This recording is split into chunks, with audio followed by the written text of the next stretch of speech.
अस्सलाम वालेकुम everyone, welcome back to my YouTube channel M Javeria Kamal. उम्मीद करती हूँ कि आप सब खैरियत से होंगे और बहुत खुश होंगे। अल्हम्दुलिल्लाह इस वक्त मैं मौजूद हूँ जी मक्कातुल मुकर्रमा और बहुत ही ख़ास वीडियो आज है जो कि मैंने आई थिंक 2 से ढाई साल पहले बनाई थी। आज उस टॉपिक पर मैं दोबारा वीडियो बना रही हूँ, वो है सिम परचेजिंग। ठीक है, तो सिम परचेज़ हम कहाँ से कर सकते हैं, क्या टिप्स एंड ट्रिक्स हैं, सारी आज की वीडियो मैं आपके साथ करने वाली हूँ शेयर। तो अगर आपने अभी तक मेरे चैनल को सब्सक्राइब नहीं किया तो लाजमी सब्सक्राइब कर दीजिएगा, बेल आइकन ज़रूर प्रेस कर दीजिए कि मक्का मदीना और उम्रा हज के हवाले से बहुत ज़्यादा इन्फॉर्मेटिव कंटेंट इंशाल्लाह आपको मेरे चैनल पर देखने को मिलता रहेगा। चलिए जी वीडियो शुरू करते हैं। सबसे पहले जो है वो हम टिप्स के हवाले से बात करते हैं। तो सबसे पहले तो मैं आपको ये बात कहूँगी कि आपने जो है वो, अगर आप चाहते हैं कि आपके साथ कोई स्कैम ना हो और आप जितना जो है वो जितने पैसे खर्च करें उतनी वर्थफुल आपको चीज़ मिले, तो आप एयरपोर्ट से सिम नहीं लीजिएगा। दूसरी बात, मैं तो कभी भी जो ये इब्राहिम खलील रोड पर या स्ट्रीट्स पर बूथ लगे होते हैं उनको भी प्रेफर नहीं करती, ना आपको रेकमेंड करूँगी कि आप उनसे भी सिम लें। मैं आपको हमेशा रेकमेंड करूँगी कि आप इनके ऑफिशियल आउटलेट से सिम लें। तो ऑफिशियल आउटलेट कहाँ पर हैं, कितने की सिम मिल रही है, क्या पैकेजेस मिल रहे हैं, अगर आप इंटरनेट लेना चाहते हैं और साथ में जो भी चीज़ें हैं वो मैं आपको चलकर दिखाती हूँ। इस वक्त मैं मस्जिद अल हराम में मौजूद हूँ। मैं बाहर जाऊँगी, आपको चीज़ें भी दिखाऊँगी और सारी डिटेल्स भी दूँगी। ये है जी 79 number gate, King Fahd gate, और इसके बिल्कुल सामने ये जो बिल्डिंग है ये है, ये वाली ये बिल्डिंग है दारुल तौहीद। और इसके ही नीचे जो है ये सारी फ्रेंचाइज है। देखिए ये एसटीसी है, इधर ही जो है वो मोबाइली भी है और साथ में वो शायद ये एसटीसी है, ये मोबाइली है और इस तरफ है जैन।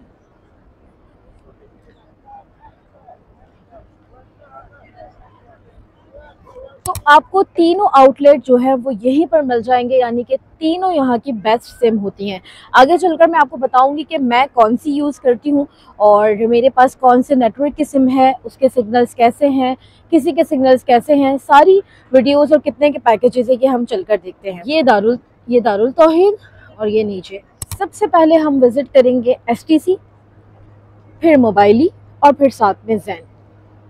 जाएंगे एसटीसी पर, इसे विज़िट करते हैं।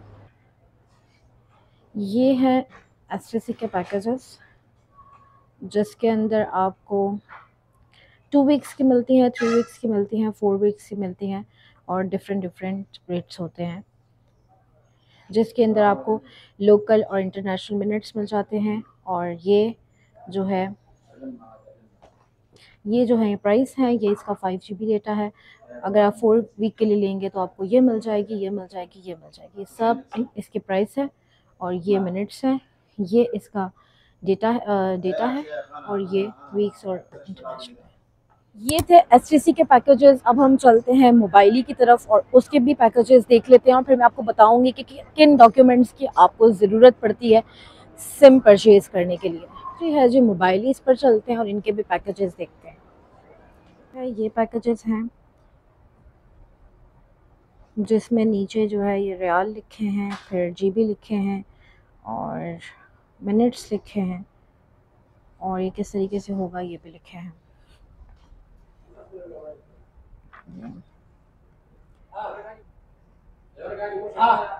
ये मिनट्स हैं, जीबी है, ये जीबी है, ये प्राइसेस हैं, इस तरीके से।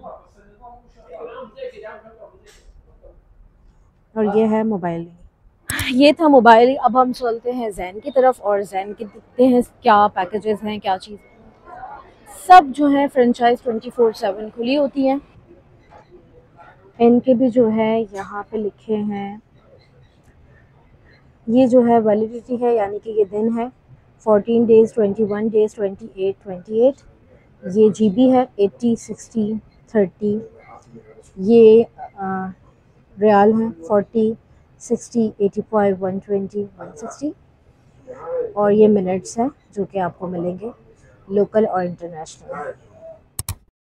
जब भी आप सिम लेने के लिए जाते हैं तो आपका थंबप्रिंट लिया जाता है, चाहे आप कोई भी जो है वो कंपनी की सिम परचेज़ करें। और बहुत सारे लोगों ने देखा होगा कि जब आप एयरपोर्ट पर जैसे ही लैंड करते हैं, बाहर आते हैं बसेस वगैरह के लिए, तो वहाँ पे भी इस तरीके के डिवाइस लेकर बहुत सारे लोग खड़े होते हैं और वो एकदम आपके ऊपर चीखेंगे वीज़ा, वीज़ा, वीज़ा, वीज़ा। तो आप समझेंगे कि भई हमारी जो उम्रा कंपनी है या इस तरीके से कोई आपका वीज़ा माँग रहा है, बेसिकली वो आपको जो है वो सिम दे रहे होते हैं। तो उनसे तो आप बिल्कुल भी नहीं लीजिएगा, वो बहुत बड़ा स्कैम होता है। मैं जो मोबाइल नेटवर्क यूज़ करती हूँ वो है एसटीसी का। मुझे पर्सनली एसटीसी ज़्यादा पसंद है। इनके पैकेजेस भी अच्छे होते हैं और इनका जो 5G है वो भी बहुत अच्छा चलता है और इनके जो है सिग्नल्स भी काफ़ी अच्छे होते हैं। जैसे अगर आपने मक्का, मदीना या हाईवे पर ट्रैवल करना है तो काफ़ी बेहतरीन सिग्नल्स होते हैं इसके। पहले मैं ज़ेन यूज़ करती थी, लेकिन ज़ेन में कभी-कभी हाईवे वगैरह पर काफ़ी ज़्यादा इश्यूज़ होते थे, तो एसटीसी मुझे ज़्यादा बेहतरीन लगी है। लेकिन साथ में एक डिस्क्लेमर दे देती हूँ। अब आप समझेंगे कि भई एसटीसी बहुत अच्छी है, नेटवर्क बहुत अच्छा है, लेकिन अक्सर ऐसा होता है कि हम जो होटल वगैरह में स्टे करते हैं, तो कभी-कभी ऐसा होता है किसी रूम में प्रॉपर सिग्नल्स नहीं आते और ये तकरीबन सारे ही नेटवर्क के साथ होता है। तो इसके लिए आप थोड़ा-सा प्रिपेयर रहें, लेकिन वैसे जो है मेरा पर्सनल एक्सपीरियंस एसटीसी के साथ अच्छा रहा है। आप मुझे बताइएगा कि आपने कौन से नेटवर्क की सिम यूज़ की है या आपका जो पर्सनल एक्सपीरियंस है वो कौन से नेटवर्क के साथ अच्छा रहा है? लाज़मी कमेंट में बताइएगा। सिम के लिए आपको जो है वो चाहिए होगा वीज़ा, और जिस बंदे के वीज़ा पर आपने सिम लेनी है उन्हें ही फ्रेंचाइज़ पर जाना होगा, क्योंकि वो थंब लेते हैं, यानी कि आपका थंब प्रिंट लेंगे और फिर आपको सिम दे देंगे। आप यहाँ पे पैकेज वाले सिम भी ले सकते हैं और बाहर जो है वो कुछ इन्हीं के ऑफिशियल आउटलेट के बाहर कुछ लोग होते हैं, या आप उनको कह दें अगर आपने विदाउट पैकेज की सिम लेनी है कि जस्ट आपको एक नंबर मिल जाए, तो वो आई थिंक आपको सस्ती मिल जाती है 30-35 रियाल की। लेकिन मैं तो हमेशा आपको यही रेकमेंड करूँगी कि आप पैकेज वाली सिम लें, ताकि आपको जैसे नुस्ख ऐप खोलना है या अपने प्यारों से, अपने घर वालों से, फैमिली मेम्बर से कॉन्टैक्ट में रहना है, तो बेटर रहता है आप कम पैकेज वाला ले लें, लेकिन पैकेज वाली सिम लें। और यहाँ पर ये भी कुछ लोग सिम बिल्कुल नहीं लेते, चलिए अगर आप अफोर्ड नहीं करते तो ये बात तो बिल्कुल जो है वो एक्सेप्टेबल है, लेकिन कुछ लोग ऐसे हैं जो कि अफोर्ड भी करते हैं लेकिन वो सिम नहीं लेते हैं। तो ज़रूर से सिम लें, ताकि आप अपने प्यारों से कांटेक्ट में रह सकें। ये बात मैंने क्यों कही, मैंने ऐसे बहुत सारे लोगों को देखा है जो कि अफ़ोर्ड कर सकते हैं, सिम ले सकते हैं, लेकिन वो सिम नहीं लेते कि भई बहुत ज़्यादा एक्सपेंसिव है, बहुत महँगी पड़ती है।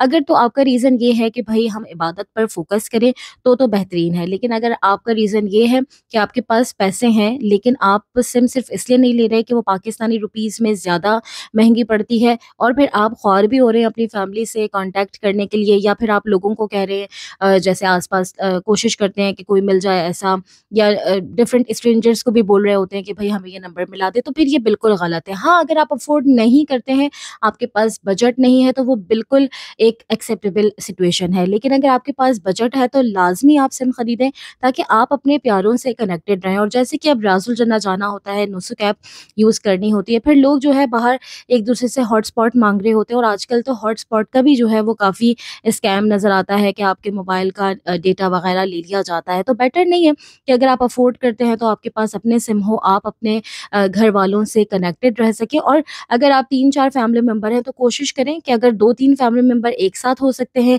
अगर कोई जेंट है वो अलग हैं, तो फिर आप उनको एक सिम, मतलब आप एक सिम उनको दे दें, एक आप लोग ले लें। इस तरीके से कुछ ना कुछ मैनेज करें, लेकिन एटलीस्ट कनेक्टेड रहने की कोशिश करें।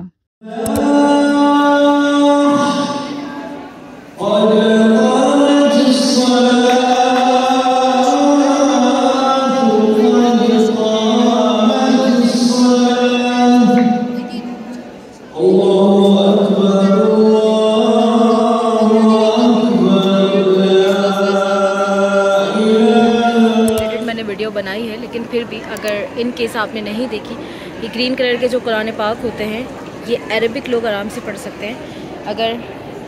अगर आप पाकिस्तान से जा रहे हैं तो आपके लिए बेस्ट ये वाला रहेगा। ये देखें, ये बिल्कुल उसी तरीके का कुरान होता है जैसा हम अपने घरों में पढ़ते हैं, और ये जो है ये ब्लू कलर का होता है। तो अगर आप इस बात का ख्याल रखेंगे तो आपको पढ़ने में बहुत आसानी होगी।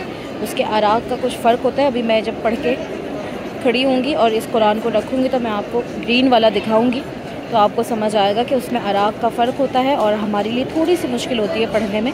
तो अगर आपको ना समझ आए तो आप ये वाला कुरान पढ़ सकते हैं। ये देखें ग्रीन वाले में मैं आपको दिखाती हूँ। अगर आप पाकिस्तानी हैं और आप अपने घरों में जो पढ़ते हैं, तो जब आप ये देखेंगे तो आपको समझ में आएगा। देखें, ये देखें और ये देखें।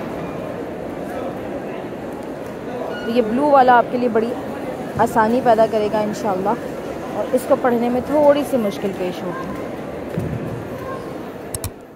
इंशाल्लाह ये वीडियो भी आपके लिए हेल्पफुल साबित होगी, और अगर आप हज पर जाने वाले हैं तो लाजमी मेरी हज सीरीज़ को फॉलो करें। मैंने हर तरीके की जो है वो टिप्स एंड ट्रिक्स देने की कोशिश की है। और अगर आपने अभी तक मेरे चैनल को सब्सक्राइब नहीं किया तो लाजमी सब्सक्राइब कर दीजिएगा, बेल आइकन ज़रूर प्रेस कर दीजिएगा, क्योंकि इंशाल्लाह मक्का मदीना और उम्रा हज से रिलेटेड बहुत इन्फॉर्मेटिव कंटेंट आपको मेरे चैनल पर देखने को मिलता रहेगा। और अगर मेरी किसी टिप ने आपके लिए आसानी की हो तो आपने मेरी वीडियोज़ को लाजमी आगे अपने फ्रेंड्स एंड फैमिली में भी शेयर करना है। और प्लीज़ हो सके तो मुझे, मेरी फैमिली, स्पेशली मेरे पेरेंट्स को आपने अपनी ख़ास दुआओं में याद रखना है। मुझे नाम लेकर अपनी हर दुआ में याद रखने की कोशिश कीजिएगा। दुआ का कोई कार्ड बना रहे हैं, नेम लिस्ट बना रहे हैं, तो वहाँ पे मेरा नाम लाज़मी लिखिएगा, मेरे लिए ख़ास दुआ कीजिएगा। अगली वीडियो में मुलाकात होती है, तब तक के लिए फ़ी अमान अल्लाह।